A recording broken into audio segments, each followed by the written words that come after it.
Hello everyone and welcome back to another episode of EastEnders Weekly. We're safely off the ship. Yeah, we are.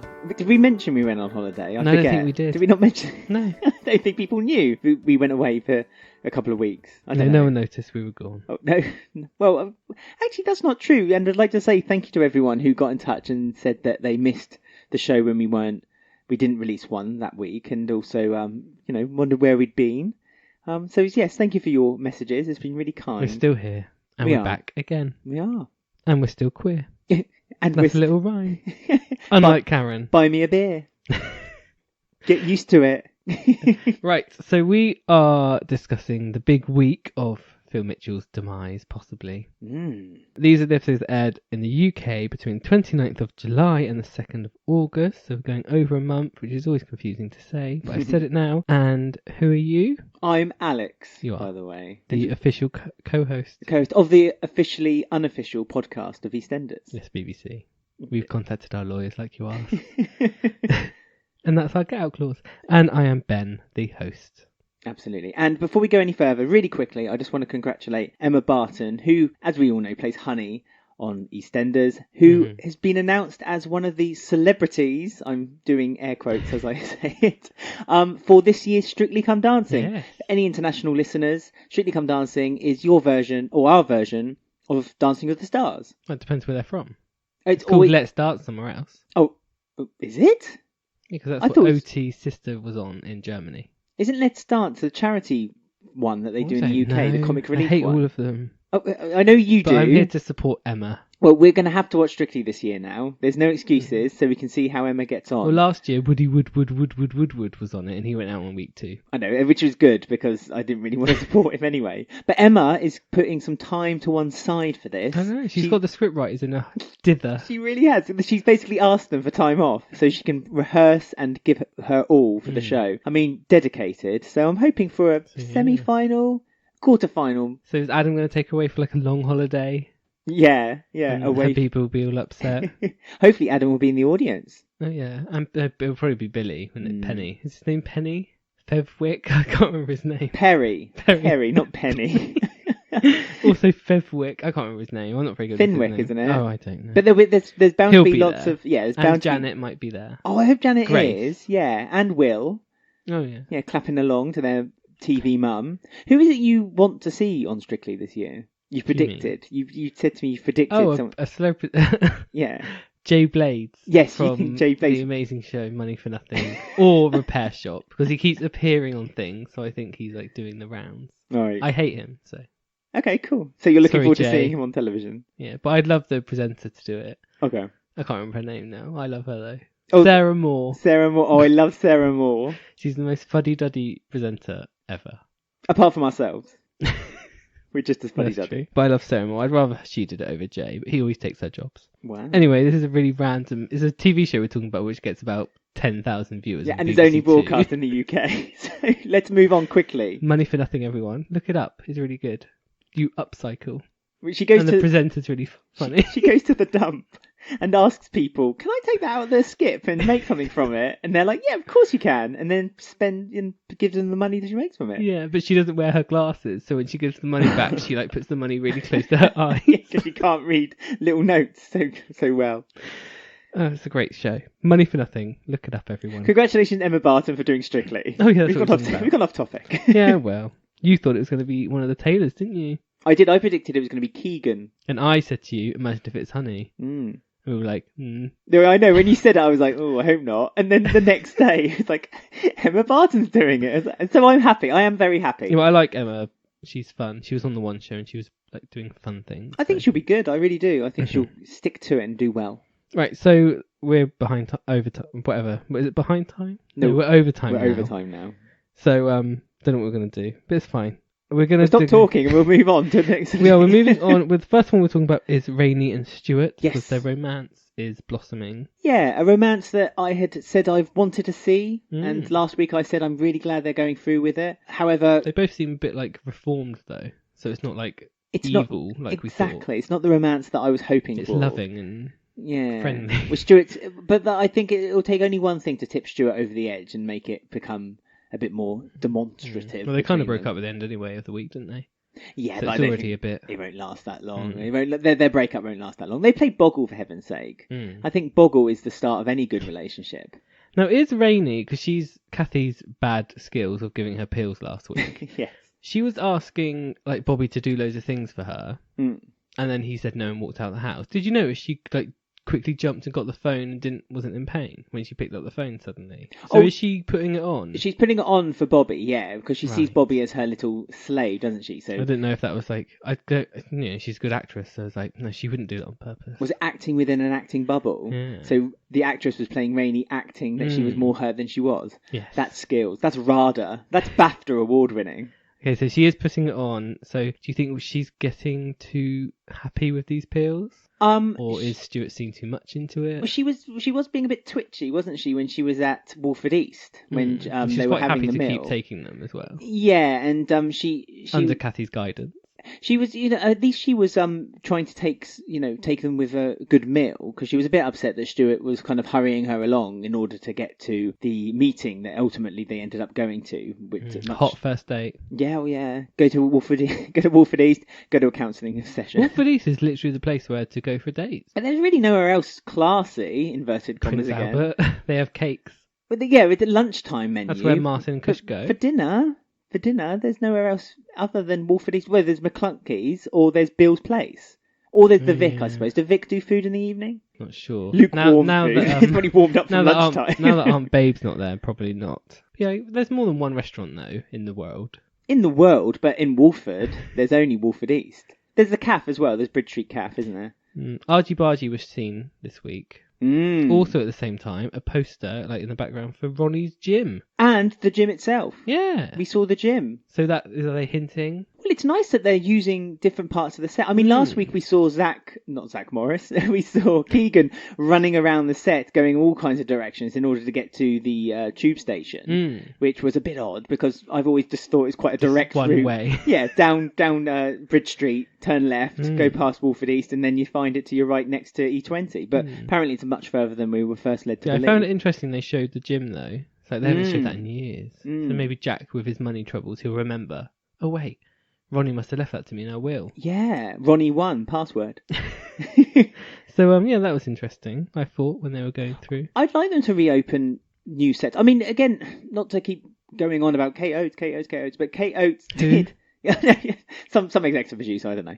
But she did open up a lot of new locations for Coronation Street. There was more money, perhaps, in order for that to be created. But, I mean, there's no reason why they can't reuse existing outer sets, because there's loads of little bits that they don't use anymore. Lots of little bits and pieces. As you said, the classic EastEnders all the time. Like the Argy Bargy and the gym, they can just open them up again, just revive them a little bit. You don't need an internal set for them. Just know that they're there. I was saying it last year, I want Kush to be a personal trainer in the gym.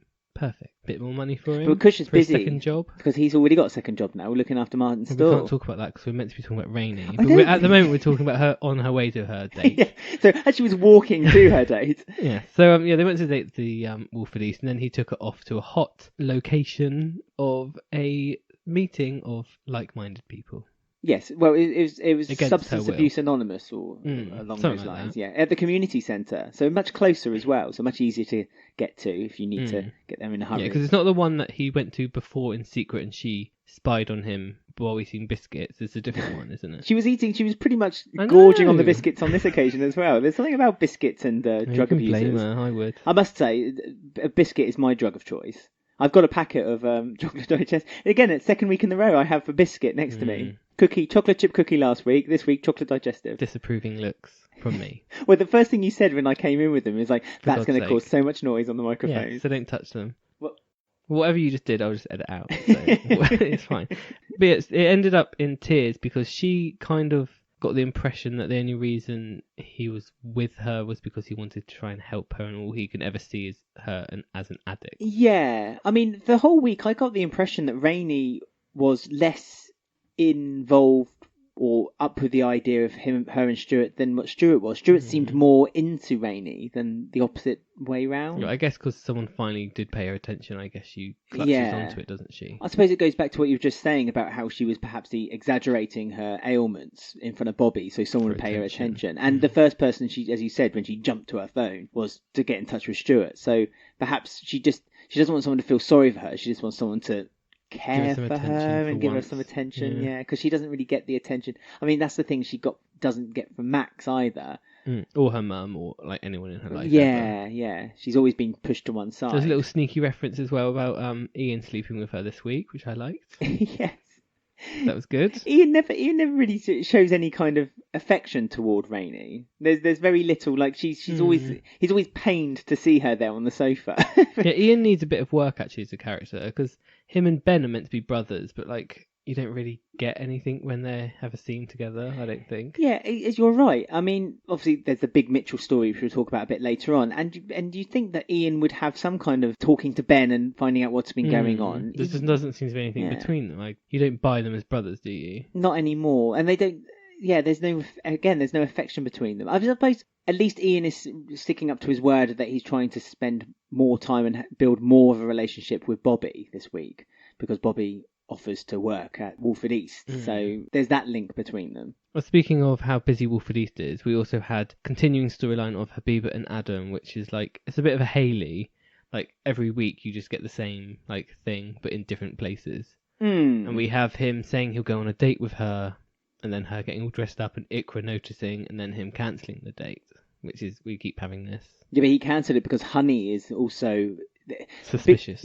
Billy's words has stuck in her mind now, and she's seen something between Adam and Habiba, and now she's pretty sure that perhaps there is something. So she keeps, like, when she saw them both together, she keeps trying to get in between them or stop them dead in conversation. And obviously on the other side we've got Iqra working to stop them, so maybe Iqra and Honey might team up. Yeah, but Adam's got that secret on Iqra because she got that text message. Yeah, but how does he know? Like, it wasn't that bad of a text message. It said great time last night. Like, does he know more than we know? I don't think he knows that which we do know, and spoiler if you don't know this already, but that Iqra is gay, and so this person, this Ash on the phone, is actually another woman. I don't think he knows that much. Not that much of a spoiler, because they've hinted at it with Tina like twice. But they've announced it as well. They've released that Ash is going to be a female. I think it's more the fact, it's the religion, it's the Ahmeds, the elders not being quite so comfortable with her, having relationship outside of the family, and it's not really the done thing still in their eyes that she should, stray away. I don't know, because they're like happy for Habiba to go off, and although they don't know what Habiba's doing, do they? Well, they're not, are they? They don't know that Habiba is having this relationship with Adam. So many secrets in this family. But you say they don't know, but Miriam had done it, and so Miriam is also in the loop with Iqra. So, I mean, if Iqra's already been honest once with them, saying, this is the reason why I left, this is the reason we ran away, came to Wolford. It really wouldn't take Iqra a lot just to say, I've met... But I think it's because it's another woman that she's seeing. But she doesn't really need to give that much detail. Just that... Or she could just say to Adam, I've already told them. Like, call his bluff, maybe.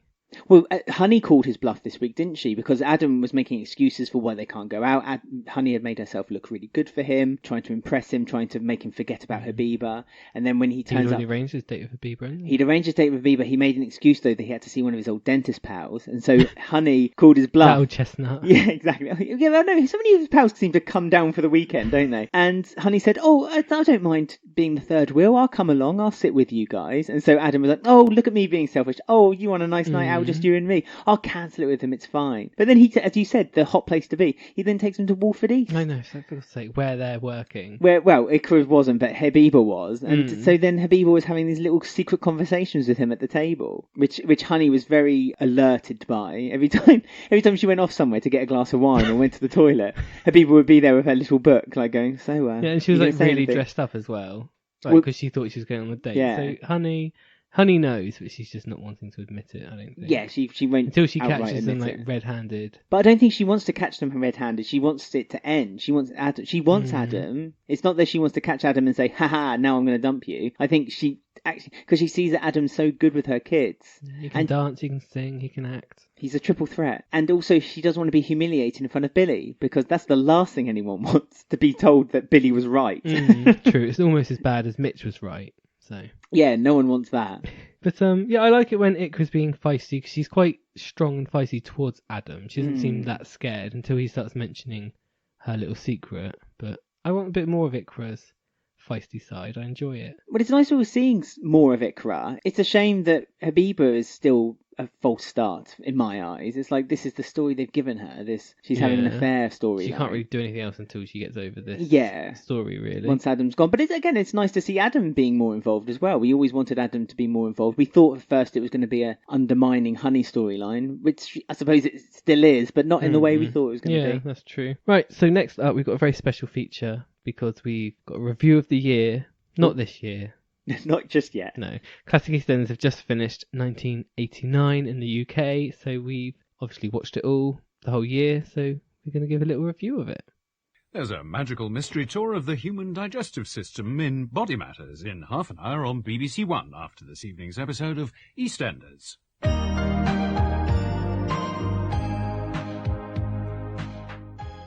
Right, we're here to sum up, review one of the oddest years of EastEnders. Like, going into it, there was lots of things online saying how it's the worst year of EastEnders, or one of the worst years of EastEnders. You know, we were watching about 4 months in, we were like, it's not that bad, it's quite good actually. But summer low, I suppose, is how you would describe it. I didn't think it was that bad actually, compared to what years we've ordealed since the 1989 debacle. This is when Julie and Tony, the executive producers, the long-running executive producers, had a hand on the show, kind of nurtured it through their early years. And they had it planned out. Had it all planned out. They stepped down, gave it over to Mike Gibbon, who then got in cahoots with a writer, and they kind of wrote out the stories themselves. And it just, they were advised that they had to take a more light-hearted view for the year. It had to be not so dark. Trevor.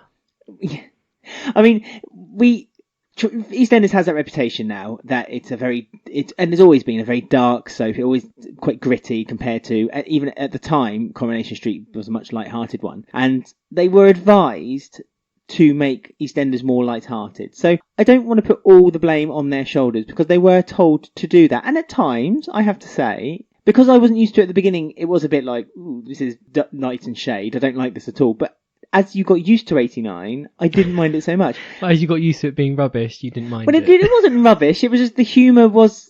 to be fair, some of the humour they did in 89 was arguably better than some of the humour they've done since then. And I've said before that we've discussed Trevor, and I know you mock me by saying, because Trevor has grown on me, but Trevor has grown on me. The character of Trevor being like this this comic... stalwart. Although we shouldn't really make fun of someone who is slightly slower. It would be more interesting if we could learn, because when he does his part, when he talks about when he was in the home and he was given up by his parents, and was he given up by his parents, or was his parents killed? Or when you've learned more about Trevor, he becomes more rounded, and that's when I started to grow to like him. No, because instead of him being like, I think you've Trevor, got like blinkers on. For when we do our review of 90. You'll be like, what was I was a bit drunk on bad EastEnders, I think. You're a bit delusional. But as you said, the beginning of 89 wasn't too bad. And we both said, I don't know what people are talking about. We even did an episode looking back at Pat and Frank's wedding, where we talked about, in a section of an episode, I should say, and we talked about it. So, we didn't do that for every storyline up until that point. We only did it on special ones. It did get so bad that I was struggling to stay awake while watching it, or completely not paying attention to anything. And even though you don't pay attention, you still kept up. I think the trouble with 89 was that it was every episode was an everyday episode, where you need everyday episodes because they're fine, you're part of the community or whatever, but then in between you have things happen. I think that's what it was missing. I mean, again, you can get away with doing slower episodes when you're 4 or 5 or 6 episodes a week. But when you're still at that point 2 episodes a week, to have an episode where nothing really seemingly happened, you're right, it takes it away a little bit. I mean, again, they were criticised heavily at the time for kind of becoming this almost middle of the road soap all of a sudden. And I guess a lot of the characters are at like changing points. So like most of the year you spent watching things change. Like you watched Pat and Frank change jobs and buy things and sell things, and you saw Ian grow up and buy the cafe and get someone pregnant and grow up and get married. So it was a lot of like change. Like Sharon grew up and did this and that. So it's not that much fun to watch, I guess. And also 3 original characters left as well. So this was again another Exodus year where a lot of the original characters people grew used to had gone. So that upset, I think, perhaps the status quo of the soap a little bit too. It stopped being quite so classic EastEnders now, and it's become more, this is what EastEnders, especially in 1990. I think this is the new era. Classic. This is, we're transitioning into the new era. 89 was the transition period into what is now the classic that you could look back on as what's established the roots of EastEnders now. I mean, yeah, we said goodbye. What, like Den? He was an original. He went, but he kind of went in '88. But he was in prison, wasn't he? And Dickens that was Hill. awful. And I know, but there was a way of stretching out of his. Everyone knows this. It was a way of stretching out his time on the show. Julia didn't want to lose 2 big characters of Ange and Den at the same time. So when Ange left in '88, Den had to somehow be stretched out, and ruined his character. Yeah, and one way of doing it was basically to pre-record a lot of scenes in a prison. It wasn't really mentioned again. Really, like Sharon went on a shopping spree, bought some credit cards, but it wasn't really brought up. It's brought up again next year. We also had the original character of Carmel. She was an original character technically-ish, bar a few months. Because she appeared for Calvin and then disappeared and then came back. Well, she was Calvin's first girlfriend, wasn't she? But not really a character, but then they kind of brought her back and then... They brought her back, made her more of a main character. And she was always kind of there for characters for, a bit of advice of how to deal with things. But then she got her own family, her own set, and her own husband. Well, yes, a lot of shoehorned people started appearing. So her brother appeared, obviously, and left his son with her. I liked her. Darren? I liked that. No, I didn't like Darren, but I liked his son. Oh yeah, Junior. Junior was right, cool. And his little friend. Yeah, I loved them too. The little. But it was team. weird how Carmel's exit just happened. It didn't really happen. People, even at the end of '89, were still like, "Oh yeah, she's coming back soon." But it was a domestic abuse storyline between her and Matthew. And again, this was shocking at the time. Again, looking back at it, it's not a lot is shown. But I suppose again, it's baby steps, isn't it? But it wasn't handled brilliantly. No, I mean, Matthew was seen as a bit of a bully, so I think that was portrayed quite well. The way he kept getting Carmel on his side, saying, "Oh, it's my childhood. It's something that happened before." A bit Grey and Chantel. Not really, because it's because he had a funny childhood, didn't he? Grey. Yeah, but the way Grey manipulates Chantel is totally different, because Grey's manipulation is through the violence, while Matthew's manipulation is after the violence. So Matthew would beat Carmel. Takes over him. Something would upset him. Carmel would say something out of turn, or something Junior would say would then upset him to then take it out on Carmel. But then afterwards, he'd immediately be apologetic. So it's very much almost the kind of abuse you're not used to seeing, but you're used to hearing about. That it's very abusive for a moment, and she gets hit and knocked about, but then afterwards he's very apologetic and he doesn't realise. It's almost like a red rag to a bull. It's like he suddenly sees red, but when he calms down, he doesn't recognise that person he became. It was a really interesting dynamic, because obviously her job, she's trained in noticing the domestic violence. Yeah, in a family environment. Yeah, and she says, because she starts making friends with Dr. Legg's nephew, who also leaves randomly, with that weird wife of his who disappeared. Oh yeah, well, no, Dr. Legg kind of pushed him out, didn't he? Yeah. Because he decided to retire, then came back and said, "Oh, no, I'm not going to retire. In fact, I want the whole surgery back. I don't like your computer ways, your modern, fantastic ways." Yes, and then that weird wife who he hadn't really spoken about for 2 years just appeared. Well, wasn't that the woman who he said looked like Michelle? Hence why he followed Michelle around. And so he fancied Michelle, because he said they didn't look anything alike. In fact, the woman looked more like Pete Bill's girlfriend from New Zealand. Oh, God. All these characters that are awful. They even managed to ruin Sharon and Michelle in '89. I hated Sharon being so annoying. We'll get onto that a bit later. No, Sharon got, again, better at the end, but at the beginning she was this proper spoiled brat. The other almost original character, but not really original, but Colin also left, which is where the Dr. Legg retirement storyline came from, because he was a bad doctor. No, it wasn't that made him retire. What made him retire was he misdiagnosed that was Michelle's baby. But it was like a string of bad doctors. He kept making a lot of mistakes, yeah, exactly. It doesn't like computers. I don't think it's a computer's fault for him misdiagnosing a lot of people, although this was a deliberate misdiagnosis. He thought that Colin would become more ill if he knew he had contracted MS. But poor old Colin, there was a lot of, the word AIDS being bandied about. And it was nice that they didn't make it so obvious that he had contracted AIDS and that's what made him ill. It was nice that it was multiple sclerosis, and he didn't want to be a burden on anyone, bless him. So that, you know, he fancied this guy called Guido or Guido, wasn't it? Yeah, Guido, who you know, they both kind of liked each other, but no, he didn't want to be a burden, and so he decided to leave, leaving Guido with the flat. But then Guido just left as well. Disappeared, yeah. Yeah, nothing was said really. Colin's exit wasn't handled very well. Like, they didn't really go into his illness or anything. No.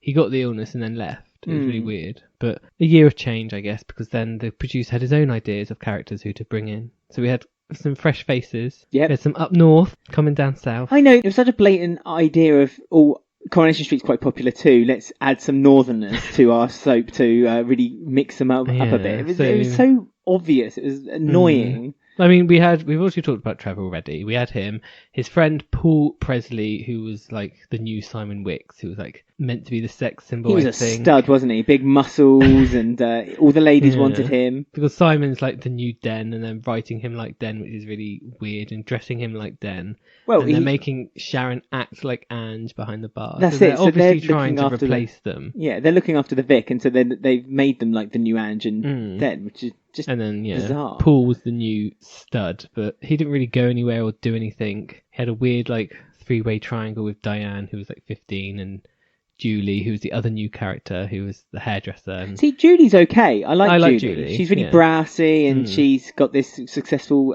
business. She's independent. She's made her own money. She can look after herself. She knows how to stand up to men and women. I think she's interesting. She's really interesting. It's a shame they got rid of her.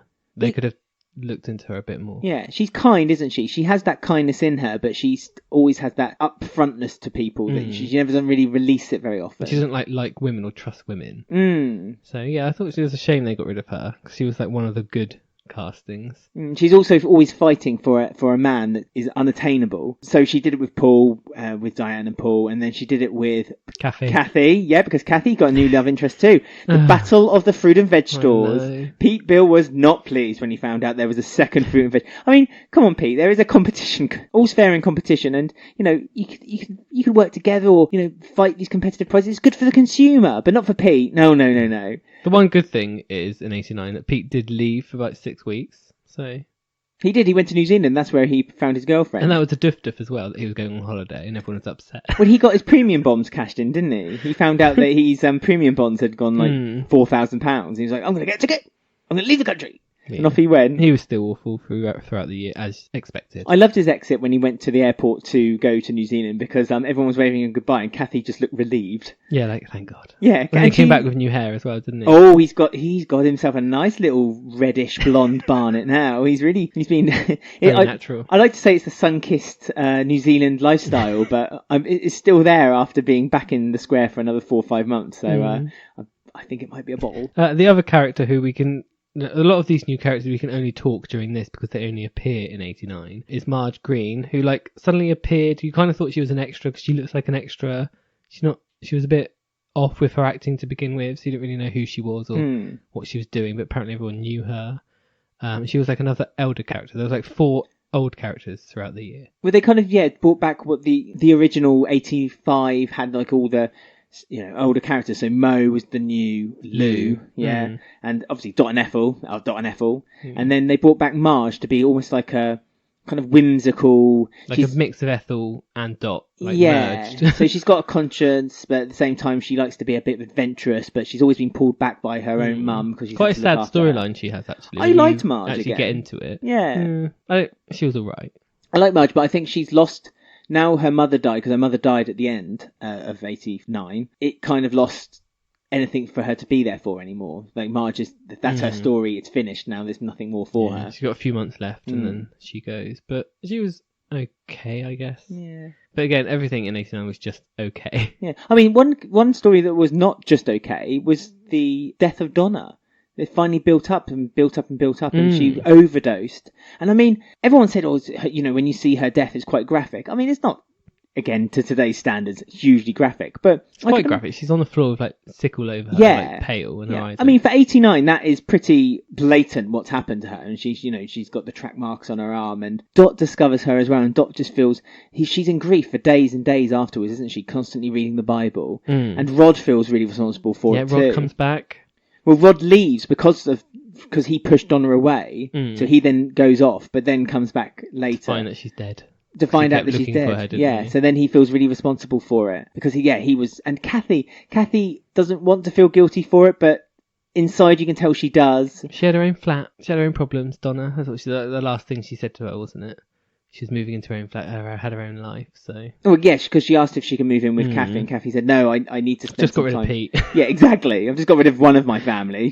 Just give me my own life. Which she has her own life, doesn't she? Because as we said, the fruit and veg competition with Pete. Yeah. Slight feud of Julie, which could have been iconic if she stayed, but... Yeah. But Laurie's this hot new action for Kathy. He's not even hot. He's really creepy. He looks like Slender Man from the internet. He's got those kind of eyes, you know, when they go like almost translucent when the light hits them. You know, he looks a bit frightening. But again, it's a short-lived story. He has this competition with Pete, and Pete eventually is like, you're right, don't worry about it. And then we'll get on. Yeah, we'll be fine. He still says horrible things to him every now and then. Well, if anyone mentions anything about Pete's past, whenever Pat is mentioned, his face draws. Whenever Kathy's mentioned, his face lights up. He has a vision of how his life should be, and he still thinks that Kathy is part of it, and he thinks that Pat is this. But then talks really nicely to Pat in front of it. Pete is so annoying, Pete. I mean, Pat and Frank are taking over the square like by building. Well, I mean, they're becoming like the dons of the square, aren't they? So they started off in the Vic. With no money. Yeah. No, but there's no room in the Vic anymore. So they bought the car lot to make more money and then bought the B&B. Yeah, because they wanted to change a career after like 6 months. Yeah, but not just that, because Pat wanted a bigger house to raise the family in. And again, it kind of took away any kind of... point.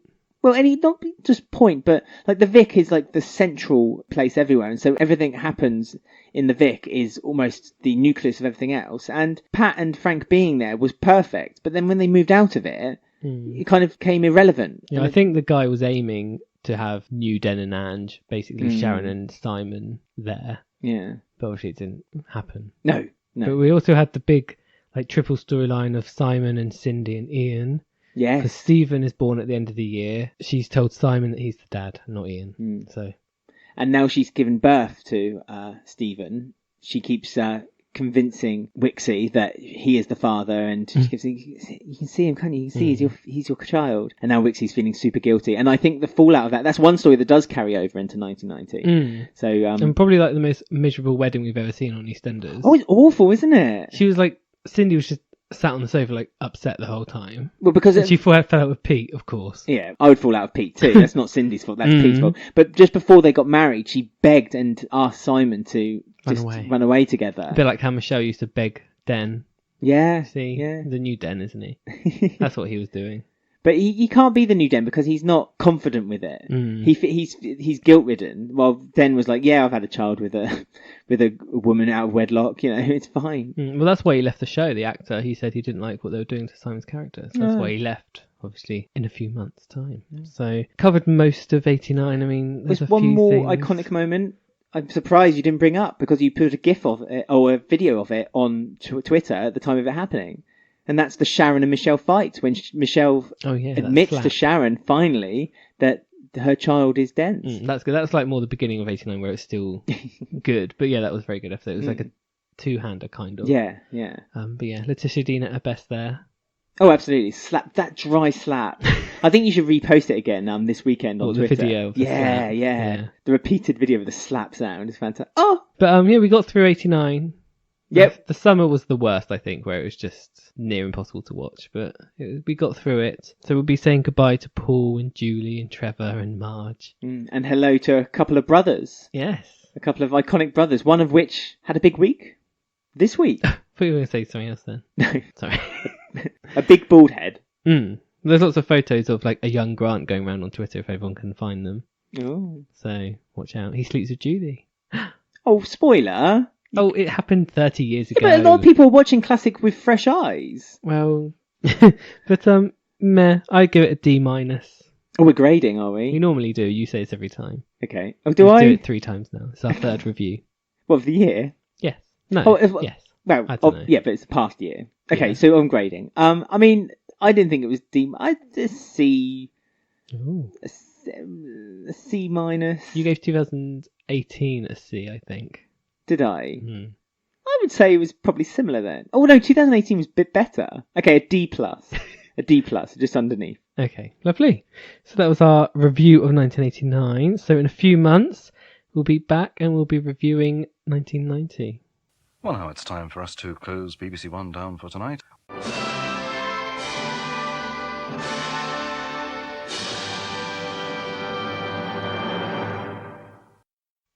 What a year. 1990 on the way. Looking forward to it. Mm. So you posted on Twitter that we were doing a review of 1989 for the show this week. And we had lots of people who were very excited to hear what our thoughts of the of the year was. And we had one tweet which I thought I'd read out. At Mr. Trick 4 said, highlights were Donna's demise, Frank and Pat's wedding, Den's death, and Matthew and Carmel. The bad outweighed the good. From June onwards, it was not so good.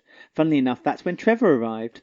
Like Benny from Crossroads and Frank Spencer without the charm. So Mr. Trick agreed with us. We had recorded it at that point, and when we were going through the tweets and we saw that one, we thought, oh, good. Although you did say you liked Trevor, so... I did, but then when he reminds me, when he said about the Frank Spencer without the charm, actually, I agree with that comment, so yes. Also, Mr. the Trick. awful acting when he was upset that he made Janine run away. Oh, I forgot about that. Oh. Yes. Or when he threw a dart and it landed on his hand. Oh, no, he threw the dart, and then when he went to pull the dart out, it fell onto the palm of his hand, and then showed everyone, look, everyone, I've got a dart in my hand. Or the awful part where there was a fight, and he got, someone touched his shoulder, and he collapsed. Oh, no. Again, there was a fight that broke out outside Frank Butcher's car lot. He stepped backwards, tripped over a bin bag, and then knocked himself out. It's a common thing. Well, Phil got blown up by a gas explosion. He was all right. He landed in some bin bags. It was nice and soft Although landing. wasn't that all right this week? No, he was not. That's a good little segue. Oh, look at you. Yes, because we had the Phil Mitchell whodunit. Well, we thought it might be a whodunit, like a little whodunit, but it wasn't. So sadly. And we did a poll, didn't we, on Twitter of who people thought had done it. We did.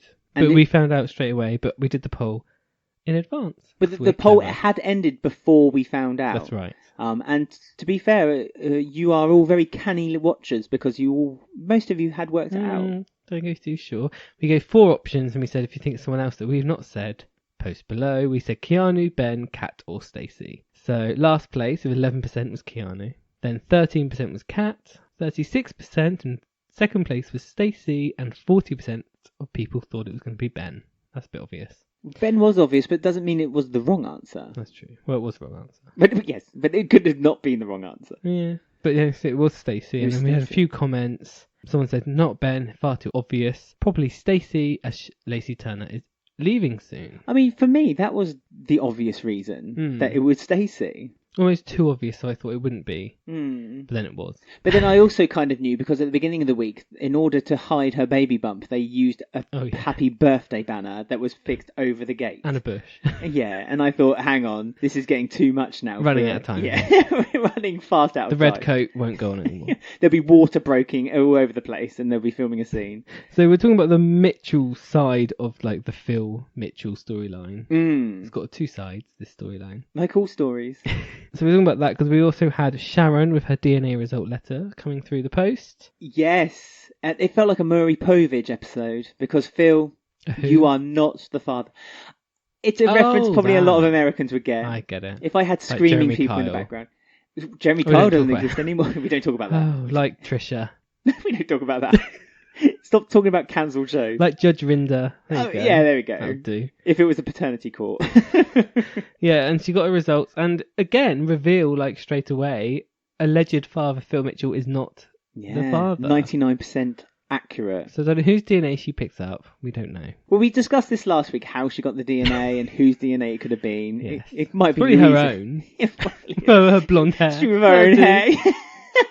She's not the mother. She finds out that she's not the mother of her own baby that's growing in her. So we got that reveal quite quickly. So it does make me wonder if that's Like, there's got to be more twists or not? Well, there's going to be loads more twists if you think about it concerning it, because all Sharon did was tear it up into just a couple of pieces, put it in a big neon purple bag, and then threw it in a bin. Didn't set light to it. No, she threw it in a bin like 50 yards from her own house. See, Mel last year had the brains to burn all that cash, Yep. get rid of all the evidence. Gone. Absolutely. Yeah. Hunter was silly enough to go back and touch the bullet in her body and then put it back in. But Mel had the brains. Sharon. Maybe she should have consulted with Mel to what she should do with this letter. Or Michelle. Skyped Michelle. Help. You screwed this up for me last time with your interview. Your radio tape interview. It's the same thing, isn't it? It's basically, it's something that's just been left lying around, where common sense would say perhaps get rid of it a bit more cannily, and she's now it's gonna come back to bite her, because Bailey and Keegan, to punish Phil for not recycling a plastic bottle Bailey's this week. recycling, that used last week for Tiff's present as well. Oh, she's good, isn't she? Got lots to answer for. She does bin diving, doesn't she? Maybe she should do Money for Nothing. Yeah. Reference to the beginning of the show. She should go, I could take this picture frame and make £50 from it. And but yeah, she's basically, with Keegan's help, put the plastic purple bag hidden behind the overall cupboard, or whatever they use, the locker. Why didn't they put it back in the Mitchell house? Because it's there to be discovered. Plot. Yeah, exactly. Plot twist. Ben's going to find it, basically. Do you think Ben's going to find it? And then he'll blackmail Sharon and be like, give me the club, otherwise I'll tell Phil. No, see, I think Keanu's going to find it. And then he's obviously going to put two and two together and make the right answer. Really? Keanu's not very smart, remember? The Long Wait from 2018. I mean, you were talking all the time on Twitter about... Oh, God, I forgot about that, The Long Wait. You were talking on Twitter about Sharon, could there be a third person who is the father of the baby? Well, why not? Just throw that into the mix. Or it's either that or Louise's baby is Keegan's, because that'd be funny. Oh, yeah, you they said did sleep that. together, kind of. I can't remember how long ago it was. It was in the kitchen because he left his trainers there. Quite a long didn't he? time And then ago, Phil, wasn't it? Yeah, went off on one. But going back to the purple bag being discovered, I do think Keanu's going to find it. I think because Ben is pushing, because this week, basically, when Ben discovered Phil, he then planted evidence or planted the seed into all the Mitchell family that it was Keanu that had hit Phil round the head. Yeah, because he found out about the will. Yeah, so I think Keanu's going to be a bit panicky, finds this paperwork, and then threatens Sharon to kind of get Ben to step down, or else he'll tell Ben that he is the father of Sharon's baby. Ben wouldn't care. Why would Ben care about that? Because Ben would care, because there'll be more... Also, Keanu's going to be in prison or under custody, isn't he? No, not necessarily. They need evidence in order to convict Keanu. So far, all they've got is hearsay. They've just got Ben saying... Yeah, but Ben's already gone round the arches, hasn't he? Like, when Phil was knocked out, he might have already got it. Yeah, but all he did was take the wrench and give it a good clean. He might already have it. He's keeping that too. I think that's... Well, you think Ben's found it already? Well, he might have. He was looking round the arches. Oh, so there's going to be a reveal, like, in a couple of weeks' time. You'll just see him, like, opening up this plastic bag and, like, looking at the letter again. Putting it all together, sellotaping it. But he said he wants E20 because it's a gold mine to Lola. And Mel's leaving or whatever. I don't know. Does she own it still? I don't think she does. Mel does part own it. Yeah. Oh, well, whatever. She was trying to sell it to get But paid Sharon for has the Hunter's most fees. of it, and he's going to say to Sharon, I want the club. Otherwise I'll tell Phil when he wakes up. Or whatever happens to him. Well, he's got a... I wrote it down. I suppose he can't use that until Phil wakes up, can he? So.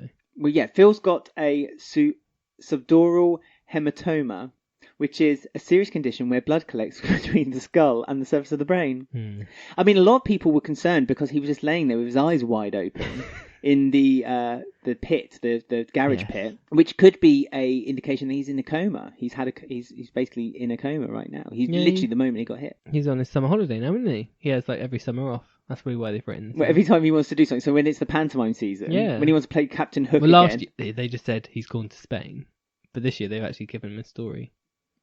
Well, for Christmas. Well, I was going to say they can't have him go because there's going to be this has to be a big... He'll be in a coma for a bit now and he'll be off screen for like a few weeks. Yeah, but he'll have to come back from the coma at the very longest at Christmas time. Yeah, they want to keep him off true. for 4 months. I mean, they have to make a deal. Like, if you're going to be off now for 4 months, Steve McFadden, perhaps you could work over Christmas this year, maybe? Hey? No. Not doing that. But yeah, I mean, obviously we know he was hit over the head by Stacey, but all that's going to be talked about in the later part. The next part of this conversation. Show. But yeah, Ben's framing Keanu. Sharon is half believing Ben now. Louise staying with her man. Ben's being very clever, really, because he's basically taking the information and then twisting it so it sounds like it's Keanu. So Keanu did have that argument with Phil, and so he's planting the seed. He had that, and like loads of people saw it in the Vic. So, yeah. Like all the extras were looking, and when that happens, it's something you need to note for. And we haven't also mentioned the policewoman. Where'd she come from? Well, I know where she came from. Holby City. She was in it in February time. Oh, was she? She played a nurse, in Holby It was really City. weird, like when she arrived, like the camera stayed on her, like we were meant to be like, ooh, her. Yeah, I know, I felt that way too. It's like we're meant to know who this person is. Like, I did say to you though how disappointed I was. EastEnders. It was an opportunity we all expected was going to happen. Baby Annie needs some money. Annie, Detective Annie. She's doing some detective work. Yeah. Anyone who can't remember Annie, well, who are you? And stop listening. What are you doing listening to this show? You're obviously not an EastEnders fan. She is Mary the Punk's daughter who came back in February with Lofty for Dr. Leg's funeral. She is a detective. Mm-hmm. So why is she not there, detective? And she works for the Metropolitan Police. Yeah. So surely she could ask to do a case in Wolford. Well, this woman. Also, if they're not bringing back Annie, why don't they get DC Marsden back? I know, I was surprised they didn't use Marsden. She loves Phil cases. Well, it's always, the first thing she said was like, oh, so a Mitchell has fallen again. And Phil's 9 lives. Yeah. I do like the new policewomen though. I always do like them because they're weird and different. Well, I like it. I only like it though if they win. I don't like it when they lose. I hate when they get all kind of upset and stroppy because they're not getting things aren't going their way. She won't be corrupt though. She looks proper. This one. Mm. She's not like the one that Vincent had. Oh no way. No way. Yeah, she was weird. Like how they lingered on her. Like we should know her. I mean, perhaps there is something that we're going to find out a bit later on. She's linked somehow. Maybe she's Marsden's daughter. Yeah, maybe. Or Baby Annie's girlfriend. Oh, that'd be good. Yeah, or she's Iqra's girlfriend. Well, Ash. Yeah, she's Ash. Maybe Ash is kind of like not Ash. I'm sorry to say. a nickname. I know the actress. Go on. I don't know the actress, but I know of the Yes, actress. we do. Yes. So, oops. But no, it's not Ash. But I'm trying to add suspense to the story. Yeah, but Baby Annie's girlfriend was enough suspense. Okay, so Baby Annie, not so Baby Annie. Yeah, Baby Annie, who's 35. Are we going to say like Baby Abby when she's like 35 and still on the soap? I still call her Baby Abby, and she's Baby Toddler. No, Toddler Abby. She is Toddler Abby. Preschool Abby soon. I want Baby Abby to be axed. I said that last week. But bring back original Abby. Yeah. They should do like a DNA storyline where they should clone Abby from Baby Abby's DNA and bring her back. One way round it. Abby's still alive, I told you. She's in America in a coma, being funded by Wilmot Brown's business. Yes, that's right. It's true. That's why Max is so moody all the time. Right, so the other half of this Mitchell storyline is obviously where we found out that Stacey hit Phil Mitchell with a spanner. Yes. In the Archers. Indeed. Did you get that? A bit like Cluedo. I know, I tweeted it. Oh, did you? Yeah, I did. I said Stacey in the Archers with the spanner. Well, I just repeated it. Well, you shouldn't steal my joke. I don't know what you're doing. So yeah, it was a bit weird how Phil suddenly became like super evil in like 10 minutes. Well, not really, because he's always shown he's been a bit angry toward the Slaters since they stole the money. Yeah, but he did go like, it was like, you remember, I don't want to talk about Alfie or Christmas Day, but remember Christmas Day and Alfie, like the second he walked up the stairs and suddenly became like evil Dirty Den. Like he was suddenly really horrible. And that's the same as Phil. He like suddenly went, "You better watch Tommy or I'll kill him." Wait, like, it's like, what are you going on about? He did warn Kat. He said that, everyone thinks I'm this now nice Mr. Mitchell kind of guy, but you shouldn't underestimate me, even though I'm gotten older. So he does. But then warn he Kat like that. nearly killed Martin. Like what? It was really weird. Well, because Martin tried to punch him, didn't he? And then he like got a crowbar and started strangling him. Like it came out of nowhere. It reminded me. It really does use you referencing the Christmas story. It reminded me of that because the Christmas Day episode was the Tuesday episode, which was great and high tension and very exciting. And then the Thursday episode felt a bit flat and deflated and a bit like, that Boxing Day. The aftermath of this was better than Boxing Day. Oh, I agree with you, because the Boxing Day one was almost as if nothing happened on Christmas Day, and it was just like, they were stepping over his body. It was ridiculous. But I still think it was a bit like Phil turned evil like too suddenly for me. Like it just seems to come out of nowhere just so we can have someone like beat him to death. I mean, it had built up a little bit because a little bit. Keanu had wound him up because Keanu had cancelled his meeting with Danny that he was planning. Oh, yeah. Stuart Keanu. Yeah. Shirley was annoying me as well for the first time ever. I know, it's really... She was a bit like the parrot, in Aladdin, and he sits on Jafar's shoulder. Give up. Well, she wouldn't give up. Yeah, exactly. She wouldn't give up. And she kept making me. little snide comments all the time. And it's like, all right, Shirley. Yeah, she kept knocking on everyone's door and window and looking through the windows. It's like, oh, go away. Well, she's almost taking her role a bit too far. Like she's seen like too many mob films and thinks, this is what I'm doing now. She hasn't got a payday yet, has she?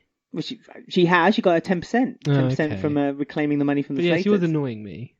She's never annoyed me, but I was like, oh, just go away. Jean settled her down a little bit, though. Jean used her lies. Well, this is it, you see, and this is Jean's only ally outside of the Slater family. So I think Jean is going to live to regret upsetting Shirley, because really there was that trust between Jean and Shirley, and it was nice that Jean had a friendship as well outside of it. I mean, there doesn't seem to be any sign of Jean's boyfriend, Ade Amerson, coming back anytime soon. Really weird, isn't it? It's surprising me, it really is. Was I thought just one episode then? No, I thought there was a long-running story with him coming. So maybe she'll have that when Stacey's gone. When Stacey is gone. Oh yeah, she ran away. Yeah, yes, because they were going to phone the ambulance this time, unlike Christmas Day. Yeah, and they were going to admit it as self-defense, unlike Christmas Day. I really wish Hayley was still there, because she would have been relishing, like the Slaters all rushing home, worried, and she'd just be there screaming. Gutted. Yeah. She wouldn't give two craps. Sheree! She'll be throwing hair into fire. But Ben put a gun on them and said don't phone the ambulance, so they were all a bit panicked. Yes, a gun that Ben found in the safe of E20. Yes. There's a bit of confusion there because I think a lot of people believed it was Mel's gun. Mel's gun that they used to kill Hunter on, yeah. No, Hunter used to kill. Oh yeah, sorry, Ray. But it can't have been because it was in Phil's safe, so presumably it's Phil's gun. Phil has a gun in there. He's got a gun in all his safes behind. Exactly. It's behind a picture. Yeah, so it's a Mitchell safe. Everything behind a picture is related to Not Mitchell. a Mel Owen safe. No. So he's threatened them. That's why they couldn't phone the police, apparently. So, yep, she's chosen to run away again, which she's done this before. And it's a bit weird, this storyline, because they spent time when Ruby... Remember when Ruby was about to kill that guy? And, Stacey took her to Archie's grave, and they had that scene of Stacey saying how she regrets what she did and it never leaves her. This now sort of kind of undoes that for me, because it's oh, so she's just doing what she did before running away. Yeah, and showing regret for what she did, and showing that she doesn't want. Although she was the first one to say, "I want to go to the police. I want to admit it." Yeah, but she could have if she really wanted to. Yeah, I suppose if she pushed hard enough. But I suppose they put all their trust in Ben. Big Mo was the only one who saw any sense with this and said, "What does he want?" She was the only one who said, "If he's doing she's corrupt too." Yeah, exactly. And she was the only one who said it. No one else thought of it. It's like, oh, hang on, yeah. If Ben's defending us for no reason whatsoever, his dad, his own father. What's he want from this? So again, he's now got something on them too, which they should see as a bit worrying, because we're seeing this side of Ben, which is quite terrifying, really, that he's basically out on his own. Him, Lexi and Lola, he's out on his own just for them three, isn't he? Because he said this week as well he would never do anything, because he found out about the will this week as well, because Sharon dropped it by accident and said, "Oh, I'm so glad you're happy about it. I'm so glad that you've understood why he's done it." It's like, oh, for goodness sake, Sharon. Because he said he wasn't cut out for working, and Sharon just saw that as in, oh, so you realise you cut out the will. It's like, for goodness sake. Yeah, silly Sharon. It is the baby brain, as you say. It is. So Stacey does go in a black cab, decides to take Martin with her. Well, Martin offers to go, because Martin says... Because at the beginning of the week, Martin doesn't know the loyalty between him and her, and it's been Martin's birthday, and she bought him a watch, and she used the money that they stole from Phil to buy it. But at the beginning of the week, they went on a double date with Ruby and Max, and it was quite blatantly obvious that Stacey still has feelings for Max, because she uses the whole time to basically say to Ruby, "Oh, Max, you always like-minded people, Ruby and I always choose the same thing for the menu. All that. Well, Ruby and I always so long ago. I know." And so she's basically saying Max is dating her through Ruby. But really, everyone can see that Stacey's very jealous. And when Martin asked her really unlikable this week, apart from the last episode. Oh, Stacey was terrible, wasn't she? And Martin saw through that and basically said, you don't want to be with me. But then, because Stacey whacked Phil around the head with the wrench, she loves him. she loves him, really. She did a Pauline Fowler frying pan, Yeah. and Martin thought, yeah, you're the one. This is it, yeah. So, yeah, they're going away. They could kind of do with Phil's money this time because they're running away. What did you think about them and Jean lying about Sean being, like, mentally ill, even though he's doing well? I mean, it's a good excuse, and it kind of gives They did such, like, a publicity thing about mental health and how this is, like, such an important storyline, and Rob Kaczynski only came back because it's a really important storyline, and then they turn around and go, Sean's suicidal again. We got to go help him. I mean, it's we've said a few times, as we said a few times. It's a very fine line between preachy, being preachy and being pushing a plot along and being a soap, isn't it? And I mean, I don't think they've directly kind of pointed a finger at some mental illness. No. They've just used him as a reason for it out. That's an excuse. So yeah, I think it'd be more tricky if then you discover that he is in trouble and that people then realise that they used it as an excuse, because then that's not so kind, is it really? That you've used your own son or brother mental welfare as a reason to get out. Yeah, because something must happen, because Martin can't be gone like the whole time she's on maternity leave, Lacey, surely. So he must have to come back. Well, come back for the fruit and veg stall, because I don't trust a rota with Winston, Shrimpy and Kush. No offence, Winston, Shrimpy and Kush, but I just don't think... Shrimpy could do it all by himself. Shrimpy could run the market by himself. Why he's not the market inspector yet? Yeah, that's what he should be. He should be the market inspector. Robbie can do it. Shrimpy can do it. Come on. Promote Shrimpy. I'm going to start. Hashtag promote Shrimpy. Because also he said to Kush, like, Kush now has full-time care of Arthur, and he has his stall, and now the fruit and vegetable is to cover. I mean, that really wound me And his second job at E20, if that exists.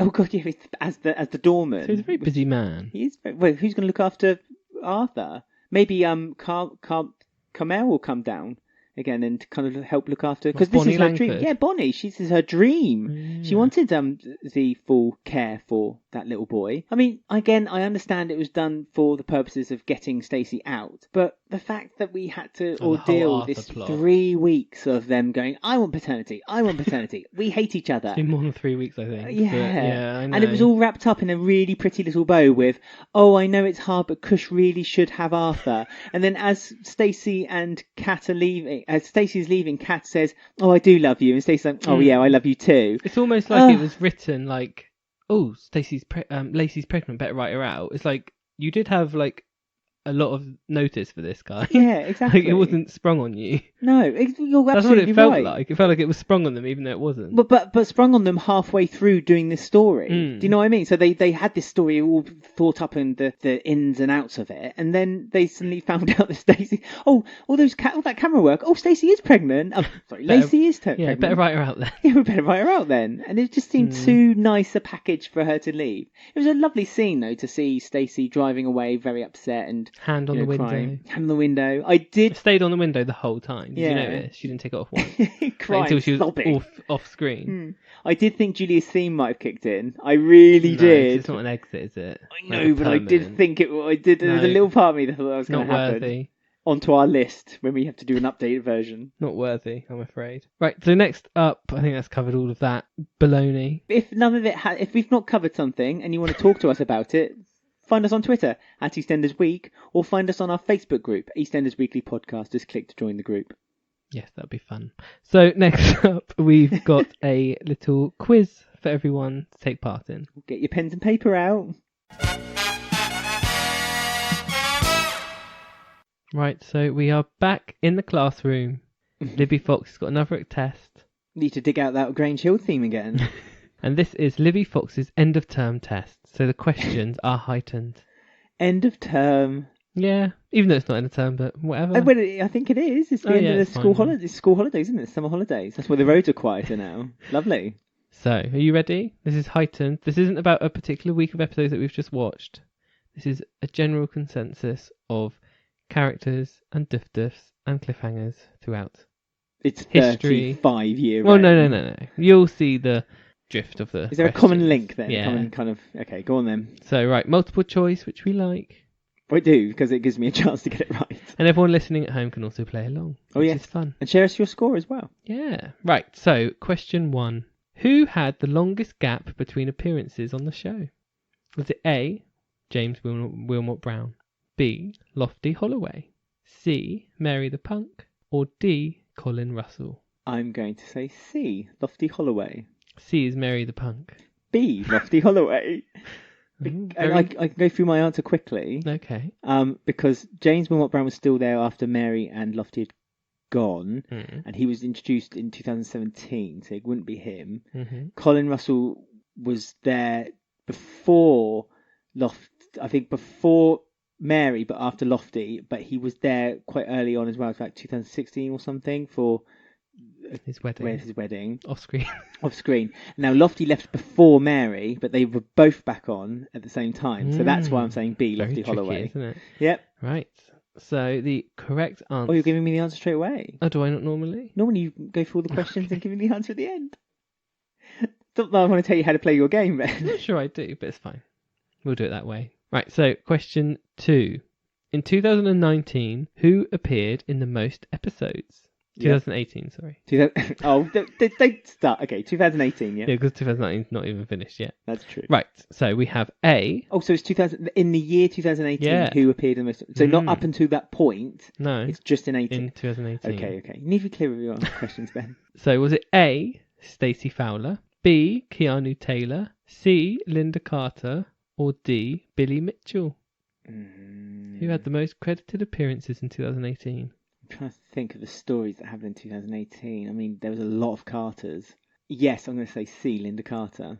Yeah, even though Mick was in prison for... Yeah, but she wasn't. So she was still doing... She was doing the undercover stuff, wasn't she, with Stuart? Putting hairpin cameras and stuff in her hair. Okay. Right, question 3. Who had the most duffs in 2018? Was it A, Stuart's Highway, B, Hayley Slater, C, Mick Carter, or D, Sharon Mitchell? I don't think it was Sharon, sadly. She had a lot of... Well, she had a Keanu, didn't she? Mick had a lot, but then he was in prison, so he was missing for a lot of the year. Stuart as well. And Hayley. Yeah, well, that's what I mean. Hayley had about 17,000 storylines. But wasn't Hayley only introduced halfway through the year? She wasn't in the full year, while Stuart was in it for a lot longer. Was he? Oh. Don't know. And who the other? Sorry, so it's Mick. Sharon. It's Sharon. Oh, okay. I'm going to say Hayley. I'm going to just go out there. B for Hayley. B for Hayley. Right. Question 4. Who had no duffs in 2018? Not even one. I haven't had any. So we have A, Dot Branning, B, Mitch Baker, C, Joyce Murray, or D, Shirley Carter. I've got a feeling it's Joyce, and I don't know why. I just think that they were just so not used and so unliked, and I'm gonna trust my gut and say Joyce. Yeah. Joyce Murray. Mrs. Murray. Plus, wasn't she dead for a lot of 2018? Didn't even get a dead duff. Well, or earned. Right. Question 5 and the last question. Who appeared in the least amount of credited episodes in 2018? Was it A, Evie Steele, B, Mitch Baker, C, Adam Bateman, or D, Will Mitchell? Will. Now, there is one character who appeared less than all of those, but I didn't add him because he wasn't a character, is Mika, who is Kim's baby. Oh, okay. Well, yes, good. So I rightly so. So second, because he's not existent anymore for some reason. Well, no, for some reason he just seems to have disappeared into some kind of time hole. I don't think it would be Evie. I don't think it would be. Sorry, repeat. Other than Evie, it was Evie, Mitch, Adam, who's Honey's husband, boyfriend, and Will Mitchell, which is Honey's son and Billy's son. I can't remember Will. There was the Halloween episodes, but then Adam was in them too. I'm going to say Mitch. Because he kind of came in and then went again. Okay, and then B, Mitch. Yeah, I'm going to say B, Mitch. Right, so let's go through your answers. Swap sheets. We got swap sheets with the person next to us, so we don't cheat. I'm the only one with the answer. So. Okay, well, you'll have to trust me then if I take it correct. Right, so question 1, longest gap between appearances on the show. You said B, Lofty Holloway. Yep. And you were correct. He had 30 years and 10 months between his appearances. Wow, that's... Long time. It's a long time to dwell on the woman that you love. Right, and question 2 was, in 2019, who appeared in the most episodes? And you said C, Linda Carter. And that is correct. She appeared in 138 episodes. Yes, my logic worked for me. This is what I've done. I've been using my gut instinct this time. I've not overthought it. I'm happy with this. Don't speak too soon. Oh. Right, so who had the most duff-duffs in 2018? You said B, Hayley Slater. Hashtag justice for Hayley. Bring her back. Missing. That is incorrect. Oh. The most duff-duffs was Mick Carter with 27 duff-duffs. Wow. Even though he was missing. He was gone for 2 months. Mm. Always go with the Carter. I should have known. So who had no duff-duffs in 2018? You said C, Joyce Murray. Yeah. Even though she died on screen during a duff-duff with her hand. So she did have a duff-duff, I'm afraid. Oh, It's no. counted as a duff-duff. Okay. So the correct answer was actually A, Dot Branning. Dot's not had a duff. No. I suppose that does make sense. Although I question Joyce's hand being... I know it's attached to Joyce, but... And I remember the scene. He goes, night, night, Joyce, and closes the door. They just show the clock. They don't show her hand, do they? She's got a duff-duff. Uh, Right, so the last question. Who appeared the least in 2018? And you said B, Mitch Baker. it was wishful thinking. And you were correct. Yeah. Yeah, he wasn't in it for very long. Yes, He he literally appeared in 3 episodes, I think. came in, stole money, left. Still hasn't paid that back to Patrick. Oh, no. So you got 3 out of 5. Not That's too good. bad. Yeah. That's a Louise Mitchell. Thank you. I'm pleased with that. I'm gonna go get myself pregnant. So there you go. You just passed. Must do better. Libby Fox's end of term degree.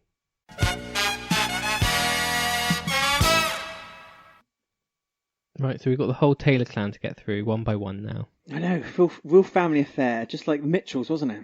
It is. So, I mean, there was lots of basically all of the Taylors had a storyline throughout the week. So we had the continuation of Chantel and Gray, where he's trying to be nice to her, but also doesn't want her to make up with her dad. Yeah, and because she's not forgiving Mitch for him hitting Gray, he's kind of quietly pleased, but not really letting it on too heavily onto Chantel. He buys her a dress. He does. He dresses up in a nice tux, puts on a Sean Connery accent, and says, "Come on, let's go out. We're going to a casino night." Our next James Bond, maybe. Or do you reckon he's auditioning? Do you? Yeah, that was his audition reel. So yeah, she seemed happy that he'd bought her a dress, and but we don't really see what else happens. I don't know if they went to this place or it's a fun night. Yes, it's been left, hasn't it? Was that oysters? What, an aphrodisiac. I think it's just been left that Mitch is in the doghouse and Chantel won't forgive him. Yeah, because Caren kind of wanted her to, but she basically said he's a trash dad. And she's kind of right.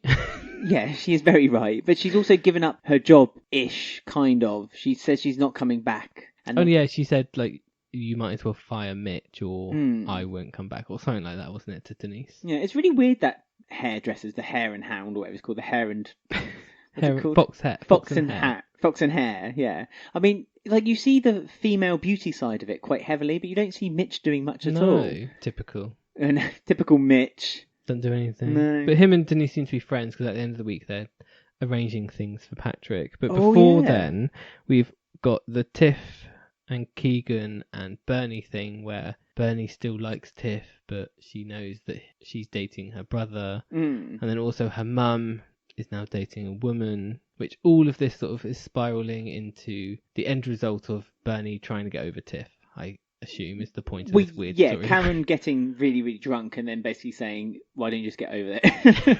And Bernie's like, okay, and then that's the end of it. I mean, I still hate the Caren storyline. Well, Karen's done some research this week. She's gone online, Googled, what does lesbians do? And she found out that they wear dungarees, tie their hair up in pigtails, and drink lots and lots of wine. Yeah, and she went on her date. She's not done anything with Caren yet. Not even kissed her. No.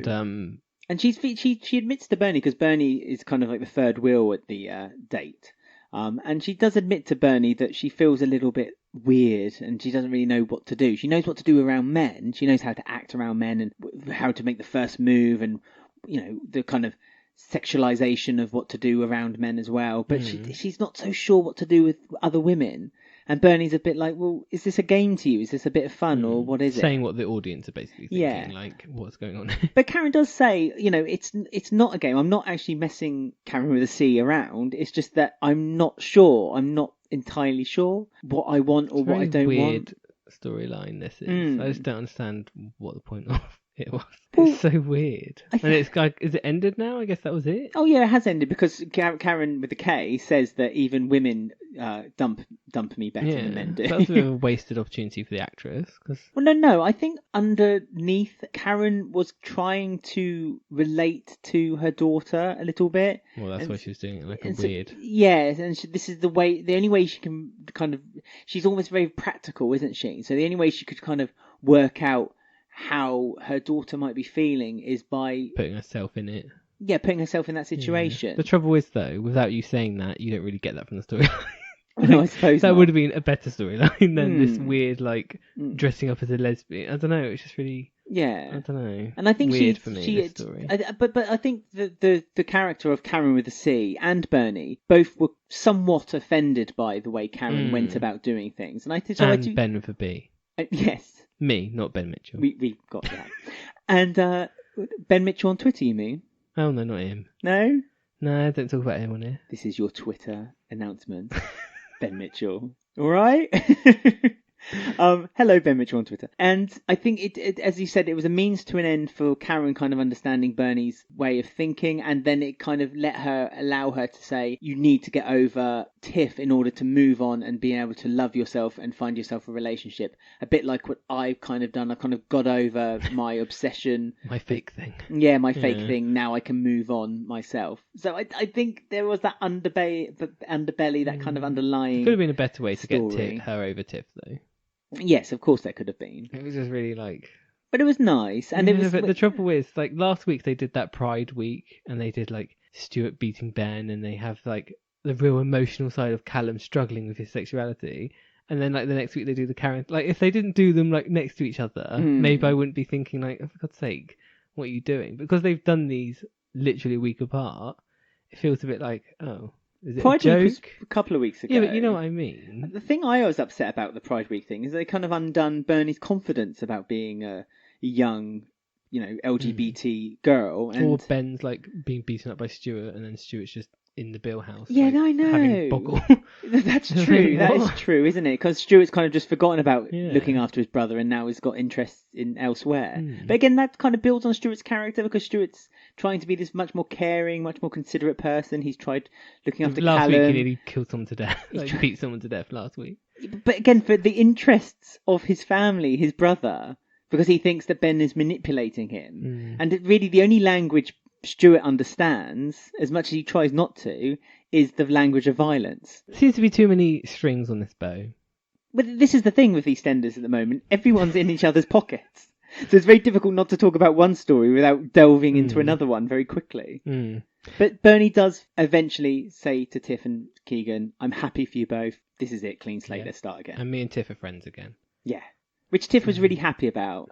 Again, so I was pleased. I mean, again, I say it every time. Tiff, the actress, brilliant. Yeah, Maisie, absolutely brilliant. And she is going to go so far. And it's scary because I think she could leave EastEnders very easily and find another. She's grown up there. Yeah, I know. She had Pat with her when she was young. She'll be there for years. She's got Pat's earring. Exactly. That needs to come out in the storyline, please. You know who's back then? I didn't even know he'd gone. I know. It was like when they like showed that shot of the B&B and it was like, welcome home, Patrick. It was like, what? Is Ted gone with him? What's happened? Well, Ted didn't get a party. Well, isn't Ted meant to be not sleeping with Patrick, but although he might be sleeping with Patrick. No, he's back in his little flat now because Dinah died. Whatever her name is. Oh, yeah, we gave it up. Bailey's mum is dead. Oh, so I can't pronounce her name. That went quiet, actually, about Caren like helping kill her and stuff. If they did an inquest and it was just decided that was that. Yeah, and Bailey's her turmoil and guilt and stuff. That's just gone quiet.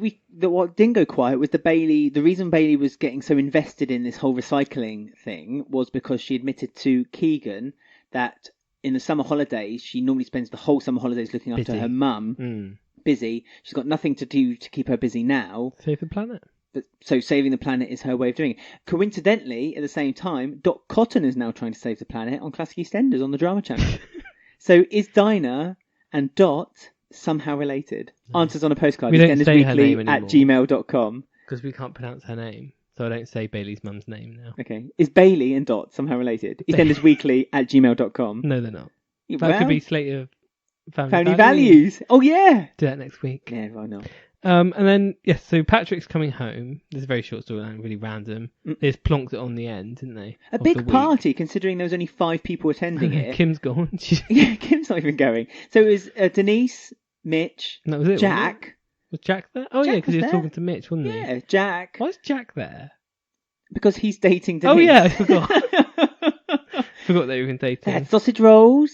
It was a kind of party that if Phil Mitchell wasn't unconscious, he would have been there. With an orange juice. With an orange juice. Scotch eggs. There was a cake with the Trinidad and Tobago flag on the front of it. It looked nice, that cake. Welcome home, Patrick. Who made that? Denise? Denise, I don't know, in her downtime. She probably just bought a basic cake from Tesco and just iced it afterwards. But yeah, very shocking. I mean, Sheree came with Patrick home. Who's Sheree? Sheree with an E, not like Sherry. I quite like or Sheree. Cherry. We've only seen Sheree for like 15 seconds and she only had like 2 lines, but I like her already. Yeah, she seems pretty sassy. She's cool, yeah. She's like the new Yolandi. She's like the new Yolandi, and we need Patrick to have a character like that. Or like a Claudette-ish. Yeah, and I think this is what's going to be the new beginning of Patrick. I genuinely think this is it. We've now got a storyline for Patrick, which will be intriguing and interesting. She's quite a lot younger than him, by the looks of it. Yeah, she did seem. Patrick's 80 something. But he looks young for it, doesn't he? Oh yeah, he was great. But she looks really young. Yeah, like for him. But he said my wife, and this isn't the same woman. Last year again, because he went. She was like Miss Trinidad, who he was dating online. Remember? And he kept going, and her name was De Boing. Yeah. So is Sheree De Boing? Was that like her other maid? Her name before she took Truman? Maybe? Oh, so Sheree De Boing Truman, double barreled. Is it the same woman? Well, we don't. Well, we'll find out next week. I can't wait to find out more. Perhaps Sheree, but Denise already doesn't like her. Like she gave her a face. Well, she knows that Patrick's got a bit of the money now in the bank, so she probably sees her as a bit of a gold digger, doesn't she? And Kim's gone now, so she's got to hate on someone. Yeah, that's true. Denise is so untrusting, but I suppose she's had many a pasta pot overboiling. I'll be talking about Denise in my This Time Last Year, actually, in a minute. Oh, okay. Everyone. Exciting. That's a link. In fact, we might as well. So that was the week of EastEnders this week, I guess. Yeah, that was it. Stacey hit Phil on the head. On the noggin. That's my sum up. Yeah. If you want a short one. My sum up is Rainie shouldn't... Scrubs up well. Rainie scrubs up well. Also shouldn't trust Kath to look after her. Granny smack. Yeah, because she literally has left her the whole week without looking after her. There's no Kathy after this her promise. week. Exactly. After her promise. After her promise of, don't worry, I'll make sure you don't overdose on those pills. Gone. How did I not notice there was no Kathy at all? You noticed... not even one Kathy scene. No, you noticed there was no Sharon on Tuesday's episode. Yeah, that was annoying because I wanted her to be over the top, which she was when she burst into the hospital. She wears her trainers a lot more as well, doesn't she? I know, she's walking around. She doesn't wear her heels. She's pregnant. She's not allowed to wear heels.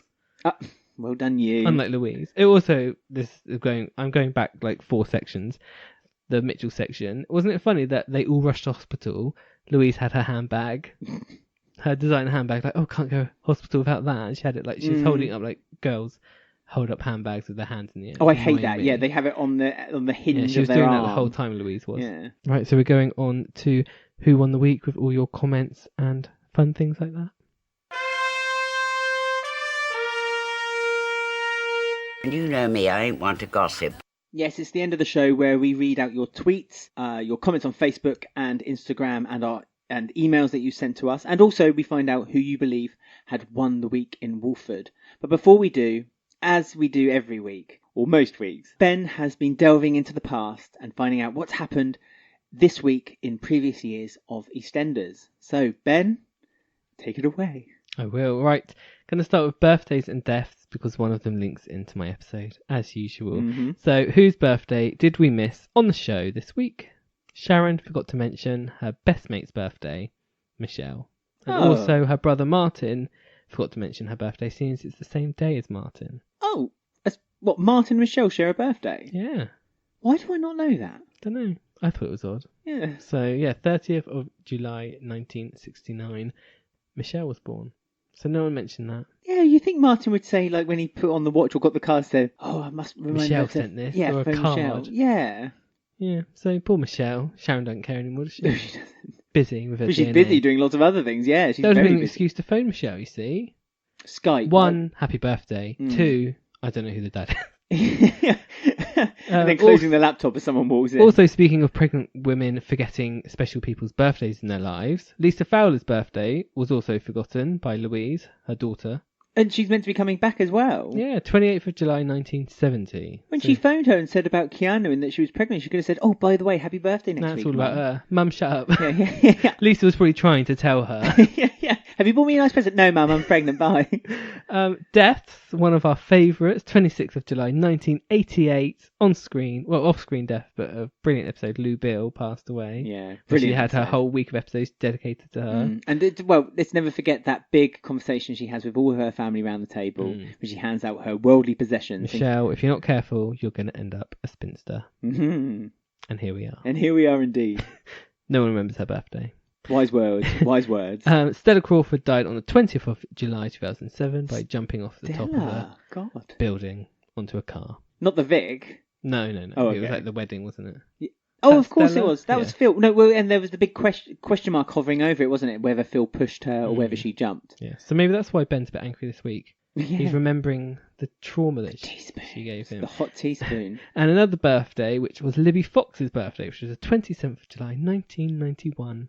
So she is the same age as Callum Highway. Wow. Hasn't she grown? She really has. I remember when she was just a little girl. So, the episode I chose was the 27th of July. And again, I chose this episode before I do the birthday things, and it was a birthday, so it's really weird. And they didn't celebrate the birthday in the episode. No, she wasn't there for Patrick's homecoming, was she? No, she wasn't. Is she still at university? She can't be. She must have got her doctorate by now. Yeah, I think so. She hasn't, because she had that abortion and then went to work or something. Well, no, because she was going to stay, wasn't she, with Denise? She was going to quit her whole... Oh, yeah. Her whole, she must be. She's like 27 now. Well, yeah, so she's like 27. Yeah, but how long does it take to get a doctorate? Don't you have to ask Holby City? What, just the whole of Holby City? You have to ask Shaquille at Holby City. He's training. I will. I'll send him a quick tweet. Right, so 27th of July 2010, and Denise is looking very dishevelled, no makeup on. She's escaped the clutches of Lucas. Oh, I love this story. Everyone thinks she's dead and that she murdered people. Two people, wasn't it? It was the wife of Lucas and her ex-husband. And Chelsea believes it. Well, Chelsea was an idiot. I hated Chelsea. Denise literally comes into the B&B during this whole like weird celebration, and Chelsea isn't even like happy that her mum's there. She like has a go at her for being alive. It's really weird. But because she believes her dad, doesn't she, Lucas? Yeah, but like Lucas's son shines out his backside. Yeah, she was like, you know what, Mum, I had a funeral for you and I've cried for you. I've already grieved. It's like Chelsea, get over yourself. Oh, she was just ridiculous. I can't remember exactly what happened, but something happened to her. Like, I think she had her hair cut slightly badly, and she came home and she... What, by Kate? Or Chrissy? Sophisticated. And, Chrissy. And I just remember the line she said. She sat down crying on the sofa with Denise, and she said, "I feel raped." Just because she had a really bad haircut. She was such an awful, awful character. Yeah, correct me if I'm wrong, because it might have been slightly wrong. But it was something really mundane, something like that Louise would be upset about, but wouldn't maybe go quite to the exaggeration. Yeah. So she's escaping the clutches. We also have like a community scene where Jack Branning's in a wheelchair. I think that's from like the Argy Bargy roof crash around that time, I think. Or was he shot? Sure he wasn't shot? I think he was shot. Maybe. Yeah. Can't remember. But they're doing a game of rounders with Pat. Pat plays rounders. Does she? Yeah. I bet she's a real force on the bat. A few years until she dies, but she's doing rounders. Abby Branning fancies Darren Miller. So she's doing like magazine questionnaires about like a perfect match to him. Oh, right, yeah. And he starts flirting with this other girl who looks really tacky. She's a character, but I can't remember who she is. She's like a no one. Probably for the best. So she gets all upset. So she's like, "I'm going to beat you at rounders." And then as she's running around trying to like get a really like impress him, she's running really quickly. Like a TV comes out of the B&B's window and nearly hits on crushes Abby. So the fate was always there, but it misses her. And yeah, she's always destined to die on the square. And everyone finds out that obviously Lucas is a murderer and he faked Denise's death, and Denise runs out. The person she runs to hug Denise, the first time she escapes everyone, she goes to hug Pat. Oh, that's nice though. Although I guess I would actually think about it. I'd go straight to Pat. Not Heather. No. Was there any kind of chemistry between her and Jack at this point? Like, did Jack... He's probably annoyed that his rounders game was interrupted. I was going to get a home run then. But yeah, Chelsea was just horrible the whole time. That's what I took away from it. Yeah, Chelsea is annoying. I remember watching EastEnders at the time and hating on Chelsea. I don't think she was a particularly very liked character, even by the demographic they were aiming Libby. toward. No, Abby. No. She's no Abby, absolutely not. Yeah, she's like the Lauren. She's like a mixture of Lauren and Louise. Yeah. So unlikable. Two very unlikable genes. Yeah, he was arrested and happy ever after. Good. Until he came back in 2017. Which he did. I was about to say, I'd love him to come back. He did, remember, in 2017? Yeah, but properly come back. Like, reformed, inverted commas. I love characters that are reformed. This is why I don't trust Stuart, you see. He's not reformed. Him and Rainie, there's danger ahead. Let me tell you. Anyway, so thank you very much. So what stories this week did we vote for as the best? There was 4 options this week. There was Phil's Nut Job. Obviously, that's probably going to win. Jean's Big Little Lie. No, boring. Bernie's Third Wheel. No, hate that. Stu and Rainie's Date Night. Meh. Yeah. I mean, it's obvious which one won. So I'm not gonna ask you who won. I'm gonna ask you who came dead last. Which was the least favourite story this week? Bernie's Third Wheel. Correct. With 8% of the vote. Oh dear. Who came third? Jean. Wrong. One day you're going to get the 4 out of 4. God bless you. Then. One day. Of course it's Stuart and Rainie. Stuart and Rainie came third with 12% of the vote. Jean's Big Little Lie came second with 15% of the vote. I thought that was a really good story because it builds on more. It wasn't much of a story though. It was like one scene. Yeah, but it's the seed that's going to build on more. And you know me, I like little acorns that grow into big oaks. Well, as long as they do grow into big oaks, not wither away. Kate Oaks. And Phil's Nut Job came first with 65% of the vote. Thank you everyone who voted. You can vote every week whilst Friday's episode is broadcast in the UK, on Twitter at EastEnders Week, on Instagram at EastEnders Weekly Podcast, or on our Facebook group. Just search EastEnders Weekly Podcast and click to join the group. It has been closed for the last month, but it does now reopen from Wednesday. So if you're listening to this, from Wednesday you can type in Facebook, EastEnders Weekly Podcast, and click to join the group, and we'll welcome you with open arms. It's a lovely little group, actually. We all have nice little chats. If you're listening to this midway through or in the future of August 2019, you can join us. Yes. Just in case you're listening like in 2021. Unless you're listening to this and that we haven't broadcast an episode for over a year, and then it's unlikely there's still a No, the group will still be there forever. Forever? Yeah, it can run itself. During a nuclear holocaust, we'll still be there. A few comments really quickly about the highs and lows of the week. April on Facebook said, Sharon knew deep down that Phil wasn't the father. Now she had to stir the pot with the DNA check. Stir the... That's a bad use of phrase, stir the pot. Oh, yeah, that... I just noticed that. He probably would have died before the baby was born. Oh. But she wasn't to know that Phil was going to get attacked this week. Unless she was the attacker, but she wasn't. But yeah, good point, April. Thanks for stirring the pot. Ron on Facebook said, I think you've got a new game in Sharon's DNA hunt. Ooh. Watch this space, Ron. That's all I'm saying, because you have given us an idea. That's a think. Yeah. _KCXX has said on Instagram, I've heard Richard Blackwood could be returning with Kim. What are your thoughts on that? Ooh. Heard from where? Who said this? An anonymous source, I presume, because he doesn't share it with me. Oh. Although you can only say so much on Instagram. No, he's just doing a new film at the moment. The actor, I can't remember his name, Richard Blackwood. So no, I don't think he is. No. I mean, I would like him to, but I don't know if there's room for him. Like at the moment, the cast is quite bloated. Yeah, fair enough. I mean, we said we wanted Richard Blackwood back in the earlier times of this podcast, but now I'm not so sure. I don't think we really need it. There's not room at the moment. No. Don't forget, you can also send us questions on our email address, which is eastendersweekly@gmail.com. We do get emails through, and we try to reply to them. Sean Felton. We'll read it out next week, probably. It's a theory on what will happen to Phil.